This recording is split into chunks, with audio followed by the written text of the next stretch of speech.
Well hello everyone, my self Brijesh Dubey. और आज हम जो टॉपिक लेने वाले हैं वो क्लास 9 से है, chapter number 1, that is matter in our surrounding. So matter in our surrounding word से ही पता चल जाता है कि अवर सराउंडिंग मीन्स हमारे जो आसपास जो भी चीजें दिख रही हैं उसके अबाउट में हम स्टडी करने वाले हैं। तो फर्स्ट हम देख लेते हैं कि मैटर का मतलब क्या होता है, what is matter. So definition की अगर हम बात करें तो anything that occupies space and having mass and offers resistance to any force it called matter. ठीक है, सो ये बेसिक डेफिनेशन हो गई मैटर की।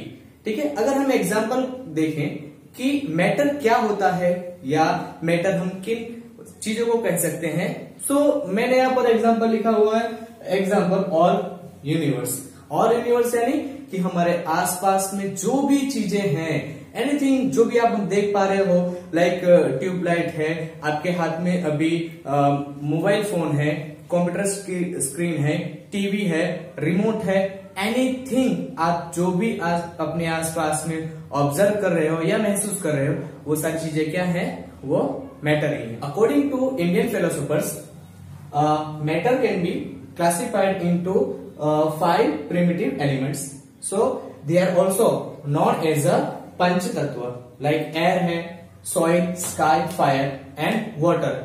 So इन 5 elements में जो मैटर्स को डिवाइड किया गया है, इसके अकॉर्डिंग मतलब इस 5 जो प्रिमिटिव एलिमेंट्स है, इसको लेकर के हमारे इंडिया में कई सारी ऐसी स्टोरीज जो है वो बहुत ही ज्यादा फेमस है। लाइक ह्यूमन बॉडी जो है वो पंच इन्हीं 5 प्रिमिटिव एलिमेंट से बनी हुई है। इसीलिए अगर ह्यूमन बॉडी है या कोई एनिमल बॉडी है, उसे अगर जलाया जाए या फिर उसे दफनाया जाए तो उसकी जो बॉडी है वो इन्हीं 5 प्रिमिटिव एलिमेंट्स के अंदर में फिर से मेल्ट हो जाती है। इसलिए कहा गया है कि जो ह्यूमन बॉडी है वो इन्हीं पंच तत्वों से बनी हुई है। ठीक है, सो ये हो गया मैटर का प्राइमरी इंट्रोडक्शन। तो चलिए अब हम आगे बढ़ते हैं topic number 1.1, physical nature of matter. ठीक है, जिसमें हम देखने वाले टॉपिक नंबर 1.1.1 आपकी टेक्स्ट बुक में जो है, matter is made up of particles. तो मैटर जो है वो टाइनी पार्टिकल्स से बने हुए हैं, ये हमें यहाँ पर समझना है और उसको हम एक एक्सपेरिमेंट के थ्रू समझेंगे। सो यहाँ पर एक्सपेरिमेंट नंबर दिया हुआ है 1 है, तो मैं आपको उसको समझा देता हूं। हमको क्या करना है कि एक ग्लास लेना है। ठीक है, एक ग्लास लेना है और उस ग्लास में हमको क्या करना है, वाटर फिलअप करना है, यानी पानी डालना है और उसको हमको मार्क कर देना है, मार्कर से या किसी भी चीज से आप उसको मार्क कर सकते हैं। नाउ अब हम उसमें क्या करेंगे, तो उसमें 1 या 2 स्पून, जिससे कि ये जो वाटर का लेवल है ये थोड़ा ऊपर आ जाए, 1 या 2 स्पून जो है हम उसमें क्या ऐड करेंगे, उसमें सॉल्ट ऐड करेंगे। आप शुगर भी ऐड कर सकते हो। आप एक्सपेरिमेंट में जरूरी नहीं है कि आप सॉल्ट ही लिखो, तो आप शुगर भी ऐड कर सकते हो, लिख सकते हो। तो जब हम इसके अंदर में शुगर या सॉल्ट इस तरीके से हम ऐड करेंगे तो क्या होगा कि यहाँ पर ये जो वाटर का लेवल है ना, वो वाटर का लेवल बढ़ जाएगा, यानी अब कहां पे आ जाएगा, यहां पर आ जाएगा। ठीक है, तो जब इसका वाटर का लेवल बढ़ जाएगा तो अब हमको क्या करना है, एक स्टीरर लेना है। ठीक है, स्टीरर, स्पून ले लो, जरूरी नहीं है कि हमारे पास में लेबोरेटरी हो घर में, तो स्पून ले लो। ये तो आप डेली घर में देखते होगे, ये आपके घर में नींबू पानी बनता होगा, उसमें जो शुगर या सॉल्ट कुछ भी ऐड किया जाता होगा। तो सेम प्रोसेस होती है, ये घर का ही एक्सपेरिमेंट है, आप इसको घर पर अभी भी करके देख सकते हैं। तो क्या होगा कि यहां पर जब उसमें हम सॉल्ट ऐड करेंगे तो उसका जो वाटर लेवल है हमने जो मार्क किया था उससे बढ़ जाएगा। ठीक है, अब क्या करना है हमको, अब इस स्टीरर से हमको उसको अच्छे से क्या करना है, उसमें शेक करना है, ताकि क्या हो कि ये जो सॉल्ट है उसमें डिजोल्व हो जाए। अब जब सॉल्ट इसके अंदर में डिजोल्व हो जाएगा तो क्या होगा, ये जो वाटर लेवल उसका जो बढ़ा हुआ था वो ऑटोमेटिकली फिर से डिक्रीज हो जाएगा और जहां पर हमने मार्क किया हुआ था वहीं पर फिर से आ जाएगा। ऐसा क्यों होता है, ऐसा इसलिए होता है because matter are made up of tiny particles due to which the particles of salt adjusted themselves into the space available between the tiny particles of water. ठीक है, now this phenomena of intermixing of particles of two different types of matter on their own is known as diffusion. So ये जो phenomena है, इस phenomena को क्या कहा जाता है? डिफ्यूजन। इस फिनोमिना को डिफ्यूजन कहा जाता है। हम ये जो फिनोमिना है वो आगे भी स्टडी करेंगे इसी चैप्टर में। नाउ सो इससे क्या प्रूफ होता है कि जो मैटर है वो टाइनी पार्टिकल से बने हुए हैं। अच्छा, तो शायद आपको ये समझ में नहीं आएगा कि ये किस तरीके से हुआ, तो मैं आपको थोड़ा सा और डिटेल में समझाता हूं कि सपोज करो कि यहां पर जो हमने इसमें वाटर डाला हुआ है, सो वाटर यहां पर दूसरे में फिगर एक ले ले रहा हूं समझाने के लिए। ठीक है, सो इसके अंदर हमने वाटर एडजस्ट किया डाला हुआ है, तो वाटर जो है उसके जो मॉलिक्यूल्स हैं वो इस तरीके से एक दूसरे के साथ में कंबाइन है। ठीक है, इस तरीके से। ठीक है ना, अगर हम ध्यान से देखेंगे तो इनके बीच में ये जो स्पेस दिख रही है ना, ये थोड़ी थोड़ी छोटी छोटी स्पेस, ठीक है, तो यहां पर क्या रहती है? गैप रहती है, स्पेस रहता है यहां पर। ठीक है, वही हमने अभी देखा कि उनके बीच में स्पेस अवेलेबल रहती है, जिसकी वजह से क्या होता है? वो इंटरमिक्सिंग होते हैं और उस फिनोमेना को क्या कहा जाता है? डिफ्यूजन कहा जाता है। तो ये जो ब्लू, डार्क ब्लू दिख रहा है आपको, तो यहां पर क्या है? स्पेस है। अब जब हम इसमें सॉल्ट डालते हैं, सॉल्ट डालने के बाद में उसको जब हम मिक्सिंग करते हैं तो क्या होता है? जो सॉल्ट के जो सब्सटेंसेस होते हैं इस तरीके से वो ब्रेक डाउन हो जाते हैं। क्या होते हैं? वो ब्रेक डाउन हो जाते हैं, यानी कि टूटते हैं। जब वो ब्रेक डाउन होते हैं तो छोटे छोटे छोटे छोटे इसमें इस तरीके से और स्मॉल में पार्टिकल्स में कन्वर्ट हो जाते हैं। नाउ जब ये और स्मॉल हो जाते हैं तो यही सारे यहाँ जो स्पेस रहती है इसके बीच में क्या हो जाते हैं? इस तरीके से एडजस्ट हो जाते हैं, जिससे क्या हुआ? फिर से ये जो वाटर लेवल था फिर से डिक्रीज हो गया और जहां था वहीं का वहीं आ गया। तो ये एक्सपेरिमेंट जो है आपका सबसे फर्स्ट दिया हुआ टॉपिक नंबर 1.1.1 टेक्स्ट बुक में। ठीक है, जिससे प्रूफ होता है कि मैटर जो है बहुत ही टाइनी पार्टिकल से बने हुए हैं। अच्छा, टाइनी पार्टिकल किससे बने हुए हैं? तो अगर हम टाइनी पार्टिकल्स की बात करें या फिर पार्टिकल्स की बात करें, तो ये जो पार्टिकल्स है वो किससे बने हुए हैं? एटम से बने हुए हैं। ठीक है ना, ये तो आप प्रीवियस स्टैंडर्ड में पढ़ चुके हैं। ठीक है, तो एटम से बने हुए हैं। एटम के अंदर में क्या होते हैं? एटम में भाई दूसरे 3 धुरंधर महाबली बाहुबली होते हैं। कौन होते हैं? एक तो होता है हमारा न्यूट्रॉन, ठीक है, दूसरा होता है प्रोटॉन। अच्छा, ये यहां पर आ जाएगा, थोड़ा ऊपर ले लेते हैं, ये यहां पर आ जाएगा इलेक्ट्रॉन। हम ये भी जानते हैं कि न्यूट्रॉन उसके नाम के अकॉर्डिंग कैसा होता है? वो न्यूट्रल होता है, इसके लिए उसके ऊपर कोई चार्ज नहीं होता, इसलिए ऊपर हम रख देते हैं एक 0 लगा देते हैं। ठीक है, नाउ प्रोटॉन जो होता है, प्रोटॉन अपने नाम की तरह कैसा होता है? पॉजिटिव होता है। ठीक है, और इलेक्ट्रॉन कैसा होता है? वो नेगेटिव होता है। ठीक है, सो बाकी इसमें भी आगे हम जाते हैं तो साइंटिस्टों ने और भी छानबीन की है, तोड़ फोड़ की है, उसमें और भी कुछ कई सारी चीज मटेरियल्स निकाले, लेकिन अभी हमको उतना डीप में नहीं जाना है, हमारे लेवल के अकॉर्डिंग हमको पढ़ना है। तो पार्टिकल्स जो बने हैं वो एटम से बने हैं। एटम्स किससे बने हुए हैं? तो न्यूट्रॉन, प्रोटॉन और इलेक्ट्रॉन से बने हुए हैं। न्यूट्रॉन का चार्ज जो होता है वो 0 होता है, उसमें कोई चार्ज नहीं होता है। प्रोटॉन के पास पॉजिटिव और इलेक्ट्रॉन के पास में नेगेटिव चार्ज होता है। ठीक है, तो ये थियरी किस पे बेस्ड थी कि जो मैटर है वो स्मॉल यानी टाइनी पार्टिकल से बने हुए होते हैं। ठीक है, तो हम नेक्स्ट टॉपिक पर आगे बढ़ते हैं। अगर आपके पास टेक्स्ट बुक या बुक अवेलेबल नहीं हो तो आप स्क्रीनशॉट भी ले सकते हैं, आप अपनी खुद की नोट्स बना सकते हैं, जिससे आपको स्टडी करने में और भी ज्यादा आसानी होगी। ओके डियर स्टूडेंट्स, तो हम आगे बढ़ते हैं।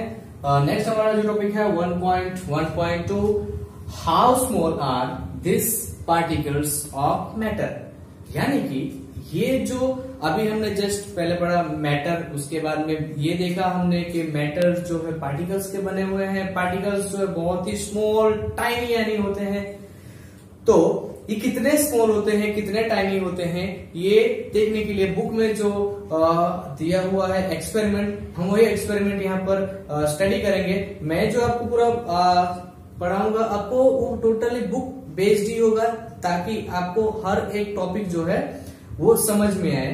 कहने का मतलब है कि कहीं से भी बाहर का कुछ भी अगर एग्जाम्पल आता है तो कंफ्यूज हो जाते हैं कि ये कैसा है, ये यही है, इससे रिलेटेड है या नहीं है। तो मैं सारा कुछ जो कॉन्सेप्ट होगा, एक्सपेरिमेंट वगैरह, वो हमारे बुक के ही रहेंगे। हाँ, ये बात तरह की कुछ एक्स्ट्रा नॉलेज जरूर मिलेगा आपको इसके साथ में। तो हम स्टार्ट करते हैं। यहाँ पर करना क्या है हमको, तो एक 100 ml एक बीकर लेना है, उसमें 100 ml हमको क्या करना है, वाटर जो है वो ऐड करना है।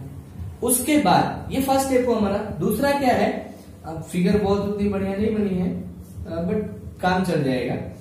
तो उसके अंदर में हमको पोटेशियम पर मैंगनेट के 2 से 3 2 और 3 क्रिस्टल्स, यानी कि पोटेशियम पर मैंगनेट जो आता है वो क्रिस्टलाइड होता है, ठीक है, जैसे कि शुगर होती है, ठीक है, या सॉल्ट होता है, उस तरीके से। हालांकि इससे क्रिस्टल्स थोड़े बड़े होते हैं, डार्क एकदम पिंक होते हैं। तो 1 या 2 या 3 क्रिस्टल में ही ये जो 100 ml वाटर है हमारे पास में, ये टोटली कैसा हो जाएगा, पिंक हो जाएगा। क्या हुआ उसमें, पिंक हो गया, यानी कि वो डिजोल्व हो गया। हमने इससे पहले देखा था कि जब हमने वाटर के अंदर में सॉल्ट डाला था और उसको हमने स्टीर किया था, तो क्या हो गया था, उसमें डिजोल्व हो गया था पूरी तरीके से, और जो वाटर का लेवल था फिर से डाउन हो गया था। सो उसी तरीके से हम देखेंगे यहाँ पर। तो यहाँ पर हमको वाटर का लेवल नहीं देखना है, तो क्या देखना है यहाँ पर कि यहाँ पर जो ये वाटर होगा वो टोटली कैसा हो जाएगा, पिंक हो जाएगा, ठीक है ना। अब ये जो पिंक है, ठीक है, इस पिंक वाटर में से हमको 10 ml वाटर एक टेस्ट ट्यूब से निकाल लेना है। दूसरा एक 90 ml वाला, ठीक है, एक 90 ml वाला बीकर लेना है जिसमें 90 ml वाटर होगा। अब इस जो 10 ml हमने निकाला है उसको इसमें डाल देना है, तो कितना होगा, 90 प्लस 10 कितना हो जाएगा, ये भी 100 ml हो जाएगा। ये तो 100 ml हमारा था ही, ठीक है ना। तो जब इसमें हम डालेंगे तो ये क्या हो जाएगा, ये भी पिंक हो जाएगा। इससे आगे हम बढ़ते हैं। सो फिर से इसमें से 10 ml निकाला, ये कितना हो गया, 90 ml। यहाँ पर 90 ml का हमने फिर से एक भी कर लिया, और उसमें क्या किया हमने, तो यहाँ पर हमने उसको वो जो पिंक वाटर था 10 ml उसको हमने फिर से डाला यहाँ पर, तो कैसा हो जाएगा, ये भी पिंक हो जाएगा।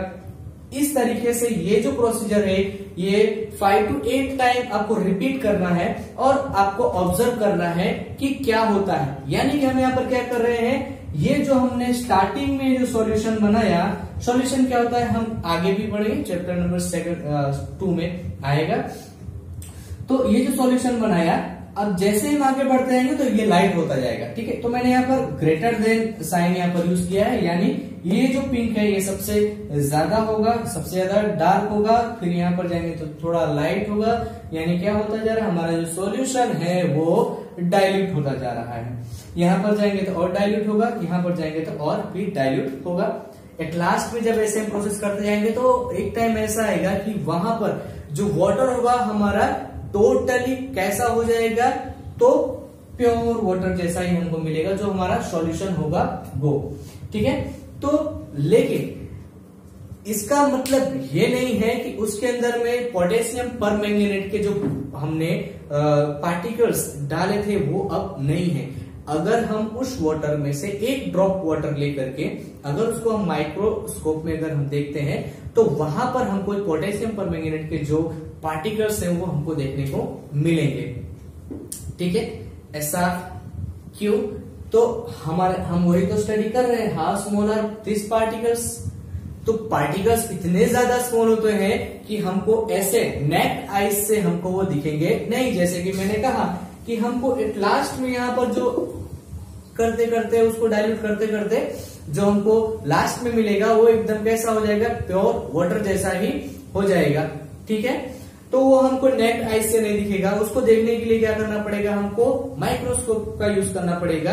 यानी कि पार्टिकल्स इतने ज्यादा स्मॉल होते हैं कि हमको नेट आइज से दिखते नहीं है, ठीक है।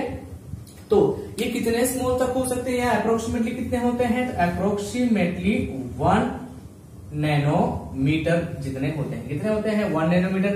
अब 1 नैनोमीटर क्या होता है, तो 1 नैनोमीटर इज अप्रोक्सीमेटली 10⁻⁹ मीटर। ठीक है, इतने स्मॉल ये पार्टिकल्स होते हैं। अच्छा, ये 10⁻⁻⁹ मीटर का मतलब क्या हुआ, यानी कि 1 मीटर अगर हम लेते हैं, इतना 1 मीटर, उसके हम कितने पार्ट्स करते हैं, यानी हमने यहाँ पर 1 लिखा और उस पर फिर से इस तरीके से इतने नंबर वाले, इतने जीरो वाले नंबर से जब उसको हम डिवाइड करते हैं 1 मीटर को, तो जो हमारे पास में आंसर आता है दैट इज 10⁻⁹ मीटर क्या होता है। यानी 1 मीटर के हम इतने यहाँ पर पार्ट्स करेंगे तब क्या होगा हमारा, वो 1 नैनोमीटर होगा। यानी कि पार्टिकल्स जो होते हैं इतने ज्यादा स्मॉल होते हैं कि हम उनको देख नहीं सकते। उनको देखने के लिए हमको माइक्रोस्कोप का यूज करना पड़ता है हमको। ठीक है, तो हम इससे अब थोड़ा सा आगे बढ़ते हैं नेक्स्ट टॉपिक की ओर।